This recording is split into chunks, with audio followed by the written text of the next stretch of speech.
Pogi, macho at astig na lalaki, iyan si Rustom Padilla, isang matini idol na hinangaan noong dekada 90 at isa sa mga pangalang may bigat sa showbiz.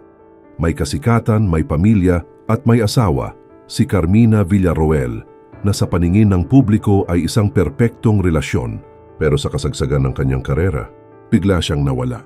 Walang malinaw na dahilan, walang paliwanag sa publiko. Hanggang sa noong 2006, sa loob ng Pinoy Big Brother, binitawan niya ang mga salitang yumanig sa buong bansa, "I'm gay." Yung pagiging gay, I had no choice kasi na-realize ko na I'm gay. At sinasabi ko sa lahat ng tao. Kasi di ako masama sa tao. Isang revelasyon na hindi lang nagbago sa kanyang buhay, kundi nagdulot din ng matinding reaksyon, lalo na sa kanyang kapatid na si Robin Padilla na na-shock at hindi agad ito natanggap. Isang kwento ng kasikatan, lihim at katotohanang hindi kayang itago habang buhay. Pero bago tayo magpatuloy, huwag kalimutang i-like ang video na ito dahil napakalaking bagay na ito sa amin. Maraming salamat po. Bago pa siya naging sentro ng kontrobersya, si Rustom Padilla ay isa sa mga kilalang aktor noong dekada 90 na nakilala bilang isang macho image actor at leading man. Ipinanganak bilang Rustom Carlo Padilla, bahagi siya ng isang prominenteng showbiz family, anak ng aktor-direktor na si Roy Padilla at kapatid ng action star na si Robin Padilla. Sa kabila ng apelyidong dala niya, nakabuo siya ng sarili niyang pangalan sa industriya sa pamamagitan ng pagganap sa mga pelikulang aksyon at drama, kabilang ang Mista, kung saan nakasama niya ang kanyang kapatid. Sa kasagsagan ng kanyang karera, pumasok si Rustom Padilla sa isang seryosong relasyon kay Carmina Villaroel, isa rin sa mga kilalang aktres noong panahong iyon. Naging usap-usapan ng kanilang tambalan at noong 1994, nagpakasal sila. Sa paningin ng publiko, isa itong ideal na showbiz relationship. Parehong sikat, parehong matagumpay, at bumubuo ng isang imaheng perpektong pamilya. Lalong tumibay ang imahe ni Rustom bilang isang tradisyonal na macho na lalaki, isang asawa at haligi ng tahanan. Ngunit sa kabila ng maayos na panlabas na imahe, hindi naging madali ang kanilang pagsasama. Tumagal lamang ng ilang taon ang kanilang relasyon bilang mag-asawa at nauwi sa hiwalayan hanggang sa tuluyang maannal ang kanilang kasal noong 2002. Sa paglipas ng panahon, lumabas na may mga personal na bagay si Rustom na hindi pa niya lubos na nauunawaan sa sarili niya. Mga tanong tungkol sa kanyang identidad na unti-unting nakaapekto sa kanyang personal na buhay. Ang relasyong ito ang isa sa mga unang indikasyon na may mas malalim na pinagdadaanan ng aktor, isang realidad na kalaunan ay mag-uugnay sa kanyang biglaang pagkawala sa showbiz. Sa halip na ipagpatuloy ang kanyang career, pinili niyang lumayo sa industriya at tahimik na nanirahan sa Estados Unidos, kung saan nagsimula siya ng panibagong buhay malayo sa kasikatan. Doon, nag-aral siya ng filmmaking at sinubukan ng iba't ibang trabaho, kabilang ang pagiging driver at caregiver, mga trabahong malayo sa kanyang dating imahe bilang isang artista. Sa panahong ito, halos wala siyang komunikasyon sa media, kaya lalo itong nagdulot ng spekulasyon sa publiko. Ngunit sa likod ng kanyang pagkawala, dito niya mas malalim na hinarap ang kanyang sarili at ang mga tanong tungkol sa kanyang identidad.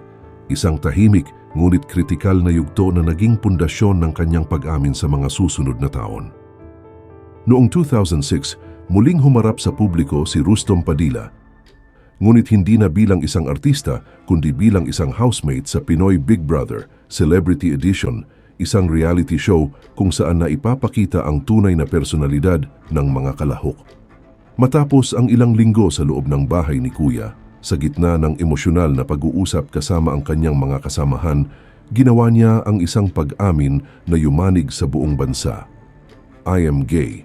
Isang direktang pahayag na agad kumalat sa media at naging sentro ng usapan, lalo na dahil siya ay matagal nang kilala bilang isang macho na aktor. Ang eksenang ito ang naging turning point ng kanyang buhay. Hindi lamang nito binago ang kanyang imahe sa publiko, kundi nagsilbing simula ng kanyang tuluyang pagharap sa tunay niyang identidad matapos ang mga taon ng pananahimik at paglayo sa showbiz. Matapos ang kanyang pag-amin noong 2006, unti-unting tinahak ni Rustom Padilla ang isang mas malinaw na direksyon sa kanyang identity hanggang sa tuluyan niyang iwan ang kanyang dating pangalan at ipakilala ang sarili bilang Bibi Gandang Hari noong mga sumunod na taon. Hindi lamang ito simpleng pagbabago ng pangalan, kundi isang personal at pampublikong deklarasyon ng kanyang gender identity bilang isang transgender woman.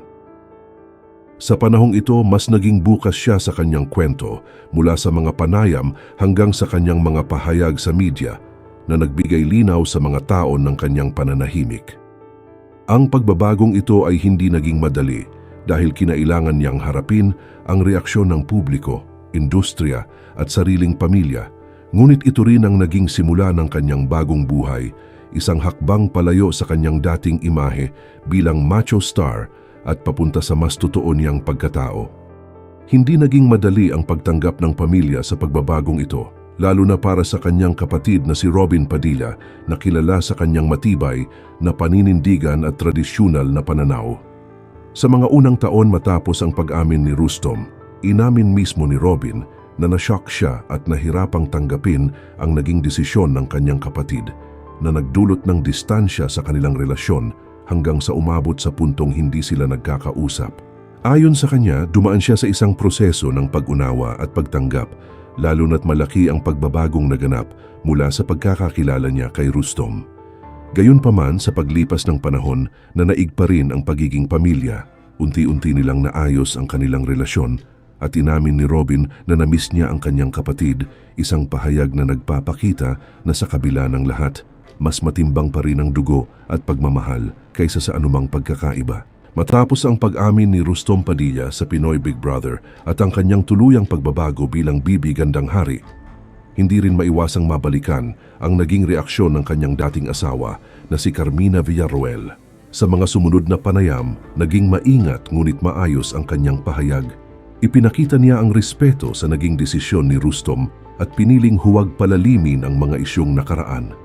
Ayon kay Carmina, bahagi na lamang ng kanilang nakaraan ang kanilang relasyon at mas pinili niyang mag-move forward sa kanyang sariling buhay at pamilya. Sa kabila ng kanilang pinagdaanan, nanatiling mahinahon at dignified ang kanyang pananaw sa sitwasyon at hindi siya nagbigay ng anumang negatibong komento laban kay Bibi Gandang Hari. Ang kanyang reaksyon ay nagpakita ng maturity at pagtanggap, isang tahimik na paraan ng pag-close ng isang kabanata sa kanilang buhay na minsang naging sentro ng atensyon ng publiko. Sa ngayon, hindi na siya aktibong bahagi ng mainstream showbiz sa Pilipinas, ngunit nananatili siyang isang personalidad na kinikilala dahil sa kanyang kwento mula sa kasikatan, pagkawala hanggang sa kanyang matapang na pagharap sa tunay niyang identidad. Ang kanyang buhay ngayon ay sumasalamin sa isang malaking pagbabago, mula sa pagiging isang kilalang aktor sa Pilipinas, patungo sa isang pribadong individual na namumuhay ayon sa kanyang sariling katotohanan.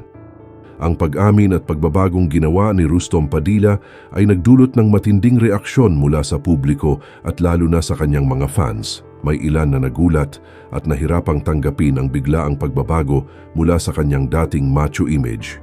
Ngunit marami rin ang nanatiling sumuporta at patuloy na humanga sa kanyang katapangan na ilantad ang katotohanan. Sa media at social platforms, naging mainit itong usapin at hati ang opinyon ng netizens, ngunit para sa kanyang mga loyal na taga-suporta, nanatili ang respeto sa kanya bilang isang personalidad na naging totoo sa sarili sa kabila ng posibleng pagkawala ng kanyang dating imahe at karera. Mula sa pagiging isang hinahangaang lalaki, hanggang sa pagiging isang taong handang ipaglaban ang tunay niyang pagkatao. Ito ang buhay na hindi nakita ng marami. Kung ikaw ang nasa posisyon niya, pipiliin mo bang itago ang katotohanan o ipaglalaban mo ang tunay mong sarili? Kahit kapalit ang lahat, i-comment mo ang sagot mo. Gusto kong marinig ang pananaw mo. Kapag nagustuhan niyo naman ang kwentong ito, huwag kalimutan mag-comment, like at subscribe sa channel. Maraming salamat po sa panonood.